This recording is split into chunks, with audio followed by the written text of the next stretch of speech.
গত কয়েকদিনের টানা দাবদাহে অতিষ্ঠ শহরের জনজীবন। গরমের তীব্রতায় ছোট বড় সবার হাঁসফাঁস অবস্থা।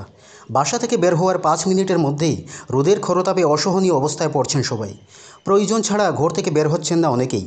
এই গরম থেকে সাময়িক স্বস্তি প্রদান করতে কৈলাসহর ওপেন এনএসএস ইউনিট এবং স্বপ্নছোঁয়া সামাজিক সংস্থার উদ্যোগে কৈলাসহর নেতাজি কর্নারে পথচারীদের মধ্যে ঠান্ডা পানীয় এবং শরবত বিতরণ করা হয়। ঠান্ডা পানীয় পান করে পথচলতি মানুষ কৈলাসহর ওপেন এনএসএস ইউনিট এবং স্বপ্নছোঁয়া সামাজিক সংস্থার এ ধরনের উদ্যোগকে স্বাগত জানিয়েছেন।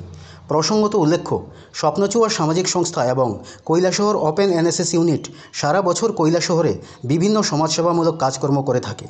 তাদের এ ধরনের উদ্যোগকে সাধুবাদ জানাচ্ছেন ছোট থেকে বড় সকলেই। আজকে আমরা কৈলাসহর ওপেন এনএসএস ইউনিট এবং স্বপ্নছোঁয়া এনজিওর যৌথ উদ্যোগে প্রচণ্ড গরমের মধ্যে মানুষকে গরম থেকে একটু প্রশান্তি দিতে আমাদের একটা ছোট্ট প্রয়াস। আমরা মানুষের মধ্যে কিছু জল এবং শরবত বিতরণ করছি।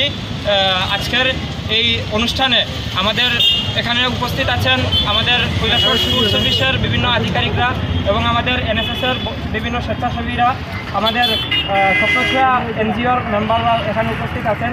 আমরা যৌথভাবে মিলে কৈলাসহরের মানুষকে একটু প্রশান্তি দেওয়ার জন্য, এই গরমের থেকে রক্ষা দেওয়ার জন্য একটু শরবত বা ঠান্ডা পানীয় বিতরণ করতাম।